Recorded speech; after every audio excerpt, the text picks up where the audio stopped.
All right, so the body has arrived back at the rural home from Murumbezi shopping center, where they had gone to give people in the rural area an opportunity to bid farewell to the late statesman.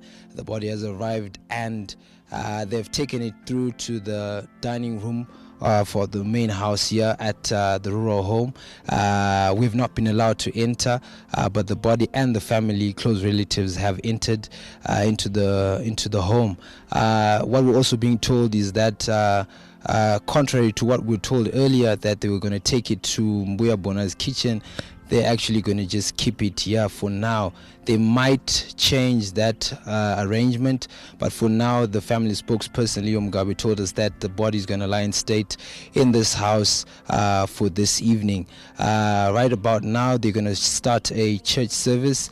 People are just taking their positions, and the family is also just settling down. So that's what's happening here at the rural homestead. With me right here, I've got the obituary that was also given out this afternoon. People as they were eating lunch. Some beautiful pictures of the family, memorable pictures of Bona graduating.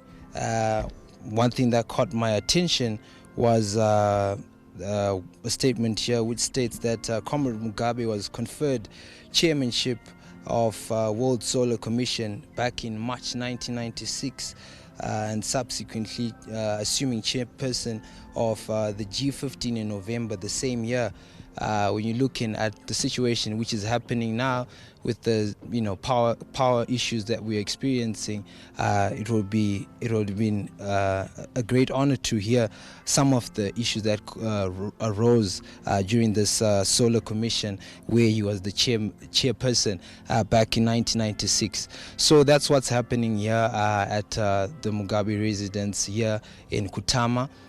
We're just waiting for the service to start, but the body is back. The formalities have been done back in Murumbezi, and people are just preparing for that service to start. Back to you guys in the studio.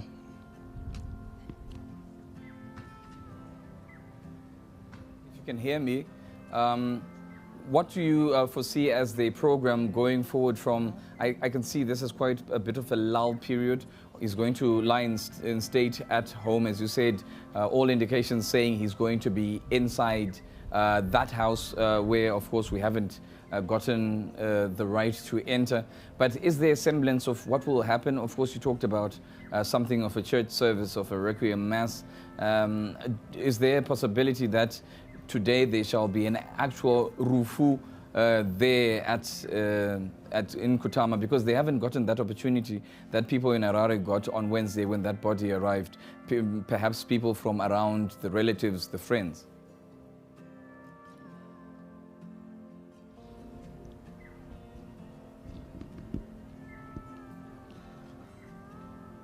Well, the ambience here is definitely signaling towards that, because you hear more of the traditional drum, unlike at the Blue Roof, where you didn't have much of the Catholic Church being involved. Here in Kutama, you have more of those choral groups from the Catholic Church singing and entertaining the crowds. So indeed, we're gonna have more of the traditional setup rufu, as you already put it across, rather than the funeral style that was prevalent at the Blue Roof, where you had known groups coming to entertain people.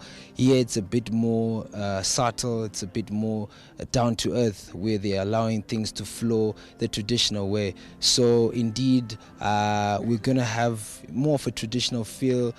We didn't see food being made on the fire at the Blue Roof. Yeah, that's the precedence. We're seeing a lot of the traditional style taking precedence here. Well, thank you so much, Takushi Ambakwe, for that comprehensive talk that gives us a bit of a semblance of knowing what's going to happen going forward there at the rural home in Zvimba, Kutama. Of course, we really would have loved to walk into that little kitchen that he built for his mother. But all indications, at the moment at least, are that that has been changed. And as I have been saying, this funeral. Anything more complicated than a funeral of this magnitude would only be arithmetic. Other than that, there always going to be a bit of tinkering with the program as it goes on. Certainly, also tentatively, that body, which will lie in state today in Zvimba, is expected to come back to Harare, to presumably the Blue Roof tomorrow, after which there shall be a cessation of, if you will, season 1 of this funeral, where we, the general public, are going to be, privy to the goings-on. Season 2 will start when the mausoleum is done, and the family is going to then have that private burial. Of course, we shall be getting information there as and when we can. We will certainly be pushing for you, because it might be a private ceremony, but there are certain things that we're definitely going to get for you so that you remain up to speed. Now, I'm going back to the word that you learned just a few days ago, mausoleum. And indeed, it's going to be a 30-day, at least at circa 30 days. That's what we're told, to complete and erect that mausoleum. But what is a mausoleum? Let us give you a bit of insight. Let's recap on that.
Welcome back. I'm Robert Mkondiwa. Elsewhere, you have been getting assistance in knowing what's happening from Takuzwa Chihambakwe, who had long gone ahead in Zvimba, Kutama, to make sure that we were kept up to speed with what was going on in the funeral of former President, founding father, Robert Gabriel Mugabe. Elsewhere, you had to wait for your chopper to leave. It was at the Blue Roof, and Itai Mtiniri was with that chopper, flew you and gave you an insight from the front row seat. Now you've got a front row seat to this beautiful piece of history. Earlier on, there was a ding-dong battle that happened. We had this clip of President Mugabe speaking at Murombezi. Now today he was in Murombezi, and we actually saw visuals of the modern-day Murombezi. But he talked, he addressed people with regards his memories of Murombezi some time ago, and we've got a picture and story that of course has been circulating on social media, where President Mugabe talks about his encounter with Murombezi, and indeed with one shop owner there at Murombezi, where they were questioning the ability of these young men to fight the colonial government and fight these men with, quote, big ears. Let's hear President Robert Mugabe speaking about that memorable event that happened in 1961.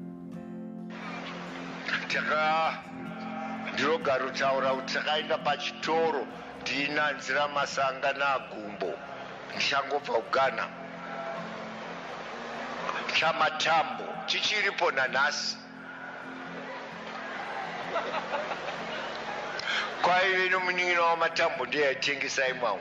Now the matambos were in the villages, but kare-kareko vakabva kumaxhosa uko vari vatyaviri vengoro vakauya nemapioneers. Saka takasvika ikoko ndichangobva kuGhana. Vanadzira masanga vakanga vapfuma National Democratic Party nana Gumbo. Fine. Tikati tauya tiri kuenda kwaChirau kunoita meeting. Chirau is just next to Zvimba there. And this is Pamrombe's growth point via 1961. Zvikanzi muri kuti chii? Tikati tine musangano wokutora nyika. Zvikanzi aitaura chindeve, zvikanzi litini lina vafana. Muri kuti chii vafana? Liti ikiwa lona elendlebe zinde lingalienzani lina. Muri kuti chii vakomana vadiki imi twana tudiki. Murungu ane nzeve dzakareba kudaro muchinja munga nzeve dzake mufunge ndiyo conditioning yandandi yokutya nenzeve dzake dzose.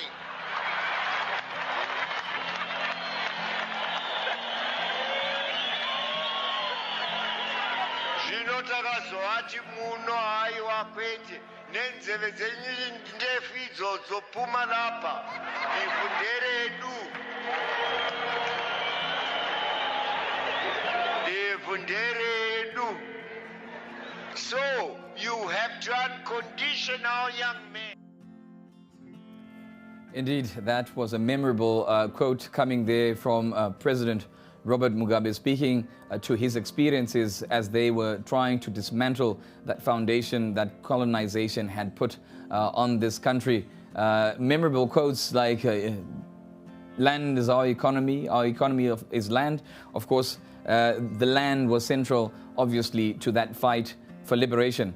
But who was this man who traversed the world before independence and really learned the art of statecraft even before Zimbabwe was born? Let us try and follow the map of Robert Mugabe, where he was taken as he was learning the art of statecraft, and as his political life, as it were, was something of a fledgling career.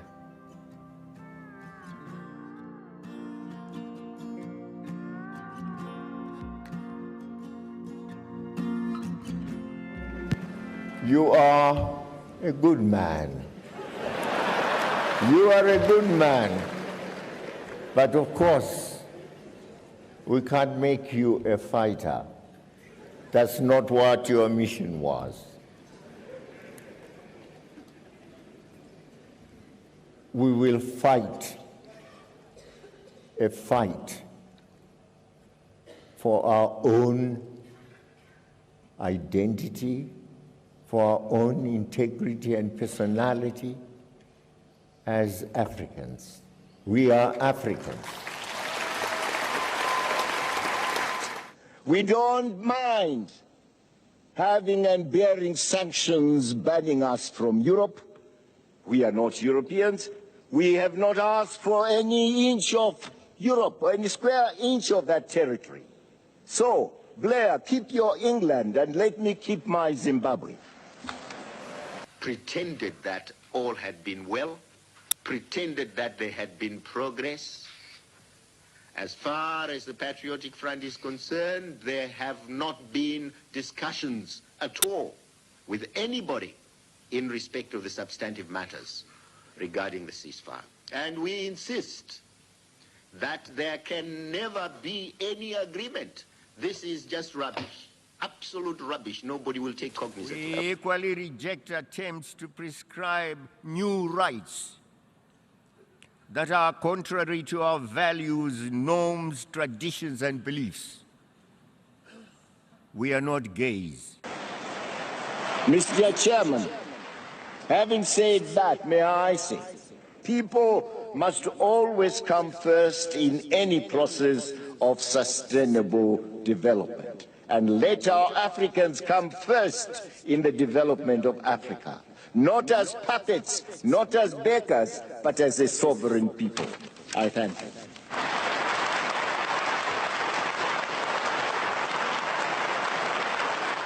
So indeed, we saw that notoriety. It was learned somewhere. He had to go and learn that art of statecraft. He had to go and learn the doctrine that, of course, brought independence to the nation, a doctrine that, in the end, became a part of his DNA. So let us track his way as he went around the continent learning this doctrine.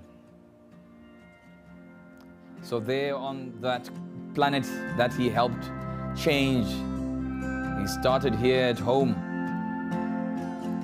That then was Rhodesia.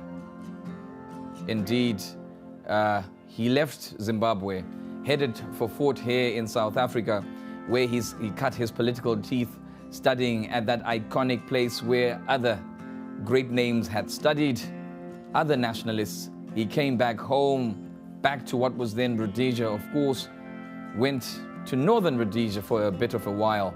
He really was on this trek. He had been disenfranchised and he wanted, amongst other nationalists, to find a way to steal back the country. But it is really there in that land, Ghana, where he then learned the art of Nkrumahism. He really loved the politics of Kwame Nkrumah. And that's where he also met Sarah Francesca Sally Hayfron Mugabe, his wife, and he traveled back to Zimbabwe armed with the gospel of liberation. Came back here, started fighting. He was incarcerated for close to 11 years in that country, back home. And indeed, he made his mark, left footprints all over the world. And what a man. So indeed, we've been charting the life and times of Robert Gabriel Mugabe. We've been told today we left the Blue Roof today, went to Kutama. We also went to Murombedzi, where we had that procession that also, as we had predicted, had that body viewing. People from his home, from his, or people from all walks of life there, from his home province in Mashonaland West. Well, they came together to bid him farewell. And of course, today, now we're told by Takuzwa Chiambakwe, who is at the homestead, telling us that indeed there shall be a Catholic Requiem Mass. The Catholics were out in full force on our social media platforms and saying, where are the Catholics? He was a Catholic. He used to congregate with us. And indeed, also his wife, Sally Mugabe, was a Catholic, also a celebrated Catholic. You do know, if you get into the cathedral here in Harare, you along 4th Street, the Catholic Cathedral, you walk into the Cathedral of the Sacred Heart, to the right of the altar as you face where the priest stands. Just to the right, if you focus on a door there, there's a plaque that's put on the wall celebrating the life of Sarah Francesca Hayfron Mugabe, because that's where she also used to congregate alongside her husband. And certainly, the Catholics have every reason to ask, where are we going to be a part of this historic occasion? I will tell you now, you've got a Mass today, you've got a big Requiem Mass tomorrow, and indeed, this is a man who even served Mass. Yes, Robert Mugabe served Mass as a young man in Kutama, and he didn't serve in the name of the Father, Son, and the Holy Spirit sort of Mass. He would always talk about how in the beginning they used to serve Mass and recite it in Latin, no less. Yes, he was also a man of languages. In nomine Patri et Filii et Spiritus Sanctum. That's how he was raised as a Catholic. And indeed, tonight there's going to be that Requiem Mass. Tomorrow, we certainly have no clue what will happen. And even as we progress today, we have no clue because there's nothing certain about this funeral. What is certain is ZTN will be there giving you all the updates. That's the only thing we can promise you. We'll be there no matter how the program changes. We will be following up on your wishes. Indeed, we are following on social media what you're saying to us, where you're correcting us, and indeed, we love the fact that we are with you. But again, how have we remembered this person? We have remembered him today in this program by having even an artist, the great Keith Ndlovu, coming through and having to show us a mural that he created in honor of the late Robert Mugabe. And from all walks of life, we've been hearing people say what they think of the man, how they remember the man. But we also went to how he wanted himself to be remembered. Of course, we need a recap of that. Speaking to South African journalist Dali, he said, I want to be remembered just as a person who helped free his people and put the destiny of his people in their hands, nothing more, nothing less. We've got a clip of that as he spoke about how he wanted to be remembered. Fine, we've been talking about how other people are going to remember him or how we remember him. And indeed, we are going to cross over either today or tomorrow to Ghana to speak to people from the community that he stayed in for quite a while on how they are reacting to his passing on and his legacy. But let's hear the man himself speak yet again about how he wanted to be remembered. What would you like to be remembered for most? What would you like the legacy of Robert Mugabe to be in the minds of his own people? Of his own people, that there was once a man called Robert Mugabe who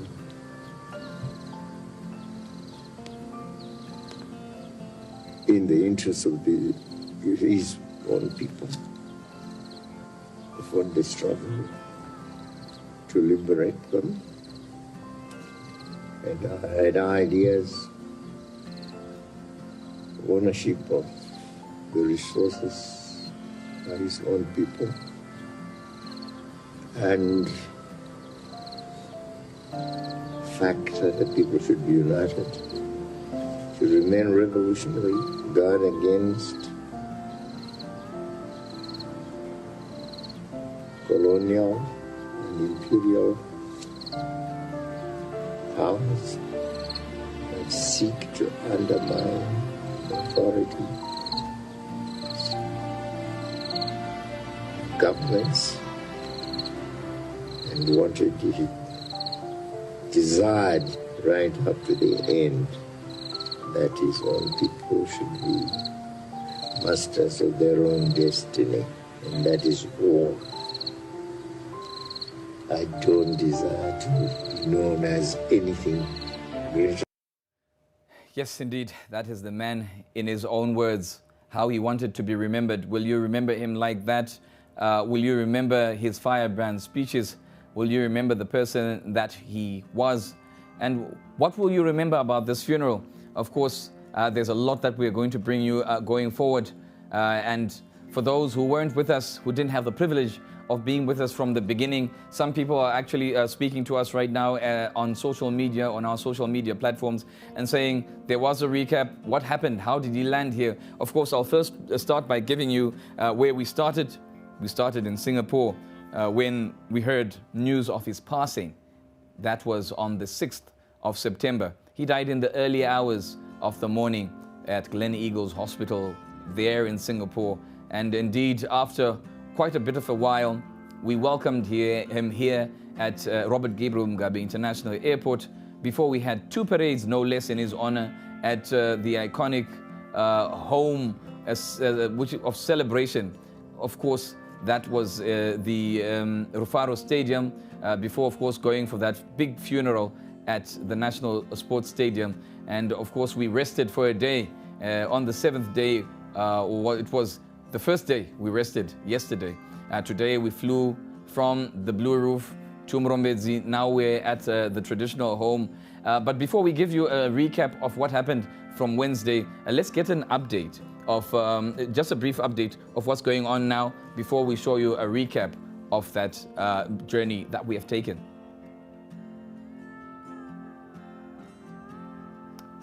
So actually, let us give you a recap of what happened since the landing. We've got that in our iconic pictures of what happened from Wednesday up to today.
Well, there you have it. That's the journey we've been taking.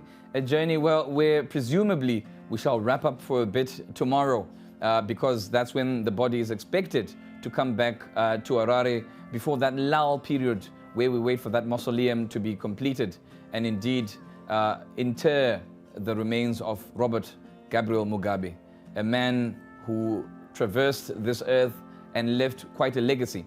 But dear viewer, you know what they say, life is stressful. That is why they say rest in peace. Indeed, Robert Gabriel Mugabe is living a stress-free existence right now.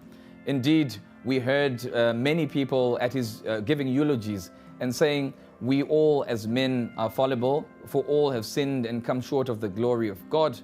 But what they say is, give my sins to the devil and my soul to God. We say the same of the life of Robert Gabriel Mugabe. We shall give his sins to the devil and we shall give his soul to God. It has been quite a great day following these events. It's been a celebratory day, as I have said. Indeed, tomorrow we shall continue to celebrate as we wrap up and wait to see what the mausoleum will turn out like. We've had strong commentary from Itai Mtiniri, our lady who just joined the team on the ground today. And indeed, we've had Takuzwa Chiambakwe at Zvimba, where he went ahead of us. We wanted to hear information indeed, and we still will continue to give you updates and responses to what you're asking on social media. Yes, we will bring Leo Mugabe tomorrow. Yes, hopefully we will show you the inside of that kitchen. Yes, hopefully we'll show you the inside of that house. And somebody asked, apart from these local artists, who else did Robert Mugabe enjoy listening to? Well, I will tell you this. He loved Cliff Richard. In fact, in 1980, it is rumored largely, and this is something that I was told personally by the late Edgar Tekere, that he wanted to bring Cliff Richard to Zimbabwe. I don't think we had enough kobiri in the pockets to bring him. And indeed, another great luminary came in Bob Marley. So he loved Cliff Richard, and people from that era will know that Cliff Richard actually had come to play here in Zimbabwe during the colonial era. Cliff Richard came to play for a concert here in then Rhodesia in the 1960s. And word that I got from a very strong and reliable source is he actually lived at what is now the new Ambassador Hotel, just a stone's throw away from where we're broadcasting. So yeah, you wanted to know more about Robert Mugabe and his small little preferences away from politics. That is it. Cliff Richard, he loved Cliff Richard. Of course, tomorrow we'll be giving you more and more information on Robert Mugabe. We'll be talking to more and more people. We'll be crossing over to Ghana to hear from the people and community he left behind. There's quite a lot to understand, to enjoy, to reminisce over in the life of Robert Gabriel Mugabe. But for today, indeed, we've come to the tail end. These are the dying embers of this production. For today, we are petering out. And from me, Robin Kundiwa, and everybody behind the scenes, Iwe Neni Tinebasa, Asante Sana.